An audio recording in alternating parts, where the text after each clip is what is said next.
Hello बच्चों, आज हम लोग क्लास 8 का हिंदी समझ चैप्टर 15 के बारे में पढ़ेंगे। चैप्टर 15 का नाम है दीनबंधु निराला। क्या नाम है? दीनबंधु निराला। देखिए, दीनबंधु मतलब होता है क्या है?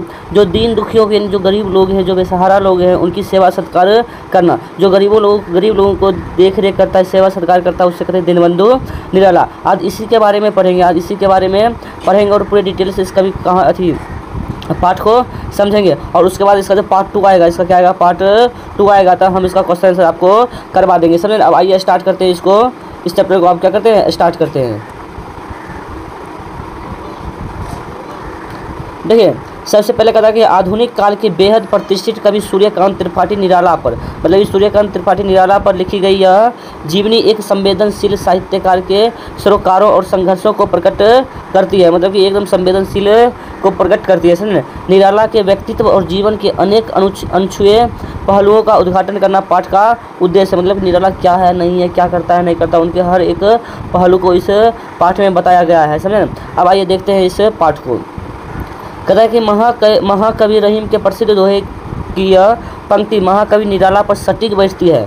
जो रहीम दिन ही लखे दीनबंधु सम होए। मतलब कि जो रहीम कहता है कि दिन दुखियों की सेवा करता है, उस पर नज़र डालता है, समझे ना, वो दीनबंधु समान हो जाता है। जो व्यक्ति दूसरे गरीब लोगों को सेवा सत्कार करता है, जिसको जो जरूरत है वो प्राप्त करा देता है, समझे ना, तो वो दीनबंधु कहलाता है। क्या कहलाता है? दीनबंधु। यह महाकवि रहीम जी की पंक्ति है, इस निराला जी पर बहुत सटीक बैठती है। समझे?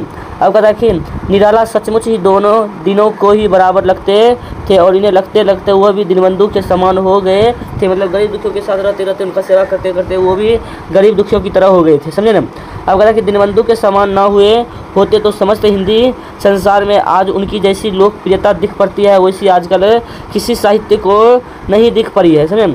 अब सर्वत्र उनकी अर्चना बड़ी श्रद्धा से हो रही है। मतलब कि निराला जी की अर्चना जो है बहुत ही श्रद्धा से सब लोग करते हैं। कहता है कि बड़े बड़े धुरंधर महारथी साहित्य संसार से चले गए, किसी को निराला के समान सार्वजनिक सम्मान नहीं मिला। मतलब कहता है बहुत बड़े बड़े धुरंधर क्या हुए, समाज से संसार से चले गए, लेकिन जितना सम्मान सत्कार निराला जी को मिलता है उतना किसी को भी नहीं मिलता है। अब देखिए आगे कहा कि अपने जीवन काल में ही वो साहित्य अनुरागियों के लिए आकर्षण केंद्र बन चुके थे और श्रद्धा भजन बने रहे। मतलब श्रद्धा से भजन होते रहे। सुनिए, कहता मृत्यु के बाद भी उनका सादर स्मरण विविध प्रकार से किया जा रहा है। मतलब मृत्यु हो गई लेकिन फिर भी जो है ना, निराला जी के सादर सम्मान बिल्कुल वैसे ही हो रहा है जैसे जिंदा जीवित में हो रहे थे। समझे?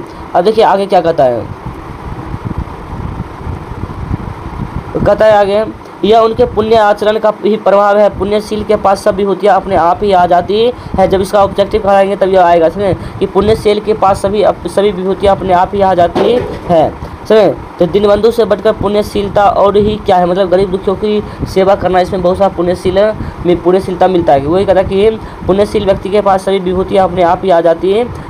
दीनबंधु भगवान को संतुष्ट करने का सर्वोत्तम उपाय दीनों का सच्चा बंधु होना ही है। मतलब कि दीनबंधु निराला जी जो थे ना, ये सोचते थे कि हम भगवान को खुश करेंगे, इस तरह से कुछ गरीब लोग को जो भूखे प्यासे हैं उसकी सेवा कर देते तो भगवान खुद खुश हो जाएगा। वास्तव में भगवान और क्या चाहिए? भगवान को कुछ हम चढ़ाते थे, लेते थोड़ी है। बस उसका है कि समाज में सब कोई खुश रहे, संसार का सारे लोग खुश रहे और सब हम लोग आपस में देखेंगे। सो गरीब लोग हैं, जो ज़रूरतमंद है उसको मदद करेंगे, गरीब लोग को कुछ पैसा देंगे, कुछ अच्छा काम देंगे तो वो भी अमीर हो जाएगा, भगवान भी बहुत खुश होगा। समझे? अब कहता है निराला भी सच्चे अर्थ में दीनबंधु थे। अपनी शक्ति के अनुसार जीवन पर्यंत दिन दुखियों की सेवा सहायता करते रहे, हमेशा सेवा सहायता करते थे। जहाँ सेवा सहायता में समर्थ ना हो सके वहाँ हार्दिक सहानुभूति का उपयोग करके संतोष पाया। मतलब कि जहाँ पैसे नहीं दे पाया, मुश्किल हो पाया, तो उसे दिलासा दिया, कोई बात नहीं, मेरे पास ये नहीं है लेकिन आप ये कर सकते हैं, उसको सहानुभूति दिया। और देखिए, पर हर घड़ी उनके मन में दिन दुखियों की सेवा शुश्रूषा की कामना ही जागती रही। मतलब वो हमेशा दिन दुखियों की सेवा करता था। समझे ना? हमेशा मन में भी यही जागता था उसके। फिर कहता परमात्मा ने उनकी मनोवृत्ति और प्रवृत्ति समझकर ही उन्हें सबसे पहले श्री रामकृष्ण मिशन की सेवा में नियुक्त किया। आप याद रखिएगा कि परमात्मा उनकी मनोवृत्ति देख के समझ सबसे पहले उसे कौन सा मिशन में शामिल किया? श्री रामकृष्ण मिशन सेवा में नियुक्त किया गया। उसने यथा नियुक्ति अस्मि तथा क्रोमी को अक्षरता चरितार्थ किया और परमहंस श्री रामकृष्ण के बेल्लूर मठ, जो कहाँ है? कलकत्ता में, ऑब्जेक्टिव में आएगा। बेल्लूर मठ में प्रति वर्ष परमहंस और स्वामी विवेकानंद की जयंतियों पर पुण्यशील तिथियों पर, देखिए आप पुण्यशील तिथियों पर क्या कहता है। पुण्यशील तिथियों पर दरिद्र नारायण विधिवत भोजन कराया जाता था, मतलब दरिद्रता हट जाए और उसके लिए क्या विधिवत भोजन कराया जाता था। मिशन की शाखा विवेकानंद सोसाइटी के विद्वान सन्यासियों के साथ समन्वय संपादन निराला जी भी वहाँ जाया करते थे, समझे ना, वहाँ भी जाते थे। उस विराट आयोजन के कार्यक्रमों में निराला केवल दरिद्र नारायण के भोज्य पदार्थ वितरित करने का ही काम अपने जिम्मे लेते थे, मतलब कि बहुत सारा कार्यक्रम होता था जिसमें दरिद्र नारायण का भोज्य पदार्थ होता था वितरित करने का जिम्मेदारी कौन लेते थे निराला जी, समझे ना। कहता कि कंगालों को खिलाने में उनकी गहरी लगन देख लोग मुग्ध हो रहते थे, मतलब कि वो कंगाल जो गरीब लोग उसको बहुत ही प्यार से खिलाते थे, समझे, जो भूखे लोग बहुत ही प्यार से खिलाते थे, तो यह देख कर सारे लोग मुग्ध हो जाते थे। अब कहता कि वहाँ अधिकतर बंगई भद्र ही जुटता था, मतलब बंगाल के लोग ही जुटता था। और कहता कि निराला मातृभाषा की तरह बांग्ला भाषा को बोलकर समाज को आप्यायित कर देते थे। वे बांग्लाई समाज में दूध मिश्री की तरह घुल जाते थे, मतलब वहाँ के लोग को बांग्ला भाषा बोल देते थे और उसी के साथ घुल मिल जाती थी, जैसे दूध में चीनी मिल जाता है, मिश्री मिल जाता है, ठीक उसी तरह निराला जी भी बंगाल के लोग के साथ मिल चुके थे, समझे। कहता कि स्वाभाविक रीति से बंगला बोलने वाले व्यक्ति शीघ्र ही बंगाली बंधुओं का आत्मीय बन जाता है और अच्छी अंग्रेजी और खाटी बंगला बोलने के कारण ही वो समाज में भी पूर्णतः समादृत थे, मतलब वो क्या करते थे, अंग्रेजी तो बोलते थे, साथ में खाटी बंगला बोलते थे, एकदम शुद्ध बंगला बोलते थे, समझे, इसलिए वहाँ के लोगों में ज़्यादा उसको गहराई हो गई। और कहता कि बंग भाषा के साहित्य में उनकी पठ किसी विलक्षण बंगाली से भी कम ना थी, कोई बंगाली से कम नहीं था, समझे। और कहता कि उस समाज के लोग आग्रह पूर्वक उनसे कविंद्र और रविंद्र के गीत गाकर सुनते थे। आपको याद रखना चाहिए कि निराला जी से कौन सा गीत सुनते थे, कविंद्र और रविंद्र के गीत सुनते थे। अब आइए नेक्स्ट सलाह जानते थे, नेक्स्ट पेज में क्या कहता है, देखिए। अब कहता कि भगवत विभूतियाँ उन्हें खूब मिली थी, आकर्षण रूप, लंबे तगड़े ढील डोल का, और देखिए और क्या कहता है, व्यायाम के अभ्यास से सुगठित स्वास्थ्य, विलक्षण मेधा शक्ति, ललित मनहर कंठ और दयार्द्र हृदय, चिंतनशील मस्तिष्क, उद्भावना शक्ति, संपन्न बुद्धि, सब कुछ भगवान ने उन्हें भरपूर दिया है निराला जी को, समझे ना।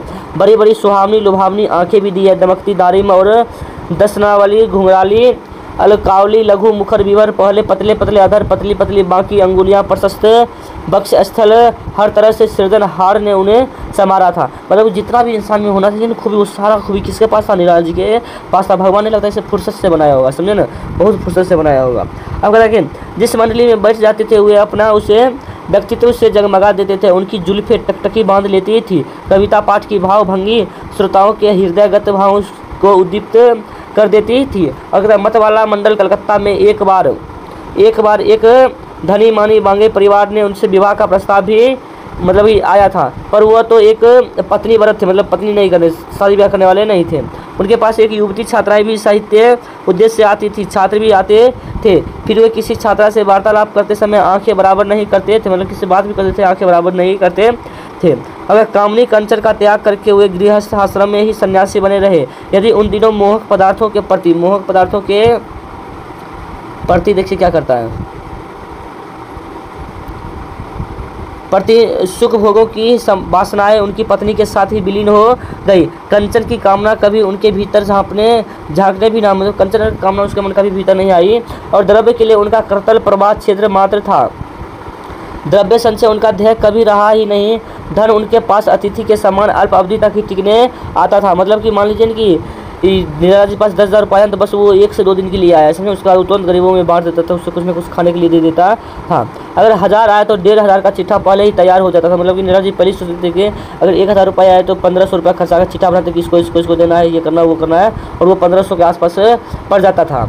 अगर अभावग्रस्तों के अभाव में उनके दिमागों के दायरे में मंडराते थे। भरपेट खाने के लिए तरसने वाले निकौड़ियों से लेकर मेहनत मशक्कत करने वाले मजदूर तक उनकी निगाहों में बसे हुए थे, और जब कभी उनके मन में माफिक अर्थ लाभ हो जाता था वो तुरंत इन मरभूखों की ओर दौड़ जाते थे, जिनके ललही ने मंगल नाही तो नर बर थोड़े जग माही, उन्हें थोड़ी लोग में भी वे एक थे, मतलब कि मासिक वेतन जब भी मिलता था वो क्या करता था, वो तुरंत दौड़ पड़ते थे गरीबों की सेवा करने के लिए, उसे कुछ खिलाने के लिए, समझे ना। अब कहते कि मतवाला मंडल में भिखमंगी की समस्या पर और अखबारों में छपे इस विषय के समाचारों या लेखों पर कभी कभी बातचीत होती थी। यदि निराला जी वहाँ उपस्थित रहते हैं तो बड़े बड़े आवेश में वो अपने युक्त तर्क उपस्थित करते हुए देश में फैली हुई आर्थिक विषमताओं पर भी शब्द संधान करते थे, मतलब कि अपना देश में जो आर्थिक विषमता है उस पर भी बहुत बात बोलते थे। और कहता थे कि उग्रतम साम्यवादी प्रतीत होते हैं। यद्यपि हृष्ट पुष्ट भिक्षुकों के प्रति उनकी सहानुभूति भी उन्मुख नहीं थी, तथापि असमर्थ या अपाहिज भिखारियों की दयनीय दशा के लिए वो शासन और समाज की ही तीव्र आलोचना क्या करते, मतलब गरीब लोगों की दयनीय दशा को देखकर वो समाज की आलोचना करते थे। और लंगड़े लूले अंधे कोढ़ी और निकम्मे दीनबंधुओं पर ही उनकी दृष्टि अटकती थी। फिर तो वो अपनी वास्तविक परिस्थिति को बिल्कुल भूल जाते थे। कलकत्ता सदृश महानगर की सड़कों की ही दोनों पटरियों पर वो ढूंढते फिरते थे कि वस्तुतः कौन बेचारा कैसी दुर्गति में समझे सड़कों की दोनों ओर पटरियों पर दिनों की दुखियों में ही बीतता था। फुटपाथ भिखारियों के सिवा बहुत तेरे नियश्रित गरीब और कुली कवारी भी रात में पड़े रहते थे। उन सब की कौन करता था? सेवा करता था। उनके लिए कभी कभी बीड़ी देता था, मुड़ी देता, भुंजा चना, मूंगफली और आदि खरीद कर देते थे, वितरण करते थे ताकि आप खाइए, ताकि आप क्या करिए, खाइए, समझे ना, खाइए, समझे ना। आप देखिए आगे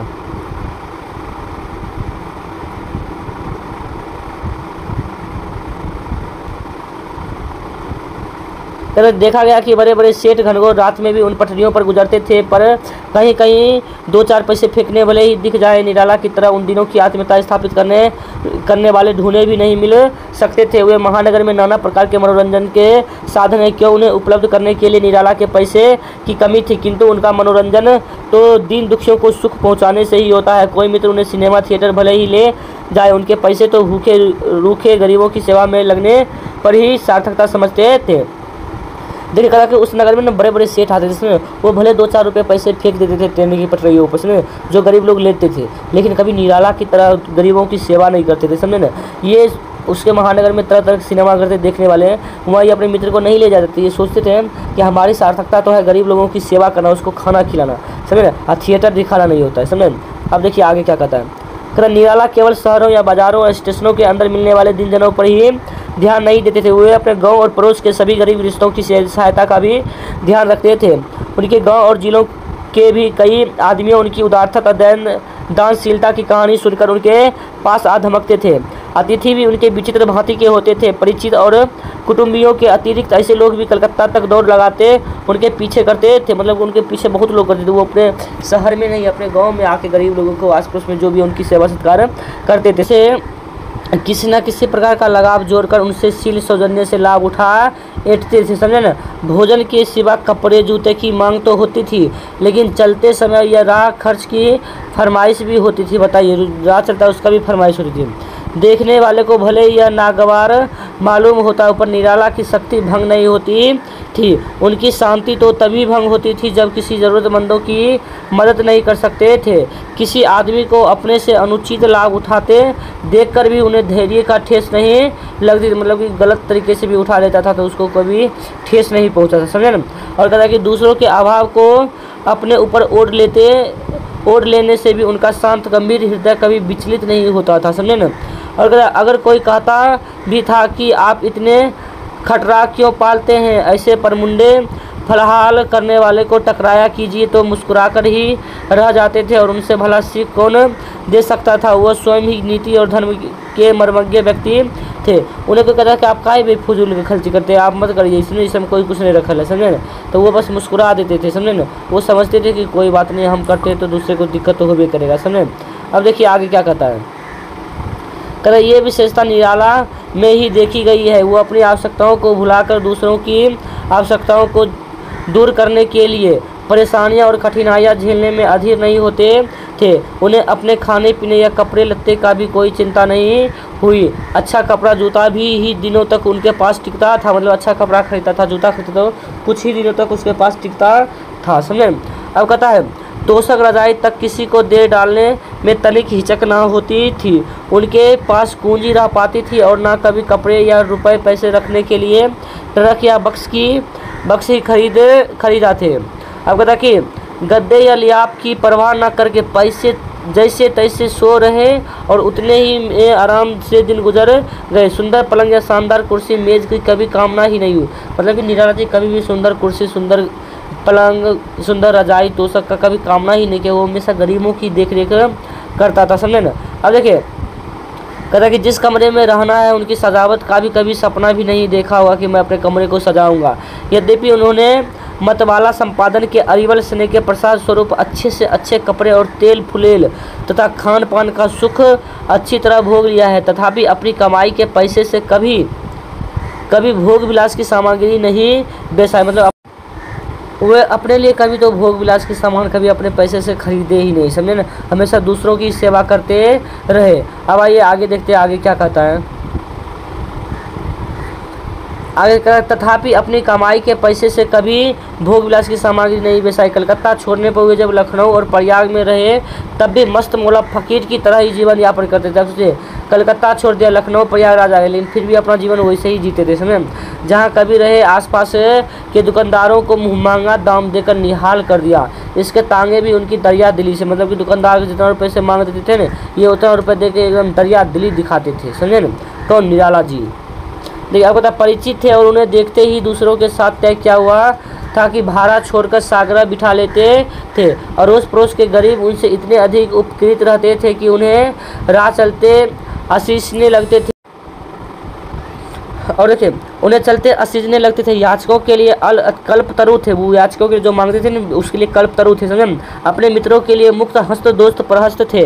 मित्रों और अतिथियों के स्वागत सत्कार का वैसा हौसला अब देखने में नहीं आ रहा है। बहुत से लोगों को निराला संबंधी ये बातें अति रंजित लगती हैं। सोचता कि ऐसा कैसे हो सकता है। मैं तो निराला के साथ बरसों रहकर उनके प्रतिदिन की जीवन क्रम को ही निकट से देख चुका हूँ और उनके स्नेह भाजन के रूप में उनका प्रगाढ़ स्नेह भी पाता हूँ, किंतु आधुनिक युग में ऐसी बातें को अतिशयोक्ति समझने वाले सज्जन यह सोचे तो सही कि भूखे को देखते ही अपने आगे परोसी हुई थाली उनके सामने रख देने वाले कितने महानुभाव आज के समाज को विभूषित करते हैं। मतलब कि मान लो कि कोई खाना खा रहा है, उसके लिए परोसा हुआ है, समझे ना। अगर कोई भूखे व्यक्ति बैठ गया तो ये अपना खाना लेकर उसे दे देते थे, समझे ना। आज भी ये विभूतियाँ हैं। और आगे का निराला खुद मामूली कपड़ों में गुजर करके गरीबों को नए नए कपड़े को ओढ़ा देते थे। मतलब निराला जी अपने लिए पुराने कपड़े पहनते थे, लेकिन गरीब लोगों के लिए क्या करते थे?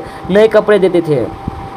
उस तरह के आचरण के लोग साहित्य जगत में तो नहीं देखे गए हैं। जिस व्यक्ति में अन्याय लोगों से भी अधिक विशिष्ट गुण हो, उसका स्मरण न करना ईश्वर को दी हुई, अब देखो ईश्वर को दी हुई क्या कहता है, वाणी को व्यर्थ करना है। अब देखिए, अब कहता है आचार्य शिव पूजन सहाय, इसके लेखक कौन है? आचार्य शिव पूजन सहाय। देखिए, कल्पतरु मतलब क्या होता है? इच्छा पूर्ति करने वाला काल्पनिक पेड़ होता है। इसमें सटीक मतलब क्या होता है? उपयुक्त। दीन मतलब गरीब।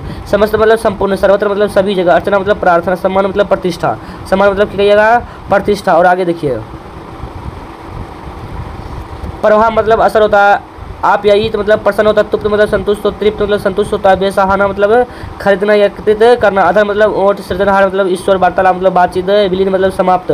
संचय मतलब संग्रह। और ध्येय मतलब उद्देश्य। अगर आपको यह चैप्टर बहुत अच्छा लगा है और समझ में आया तो आप हमारे चैनल को क्या करें? आप हमारे चैनल को सब्सक्राइब करें और हमारा हौसला बढ़ाते रहे, ताकि हम आपके लिए बेहतरीन काम कर सकें और बेहतरीन नोट PDF सब लेके आए। इसका क्वेश्चन पार्ट 2 में करा देंगे। सभी धन्यवाद।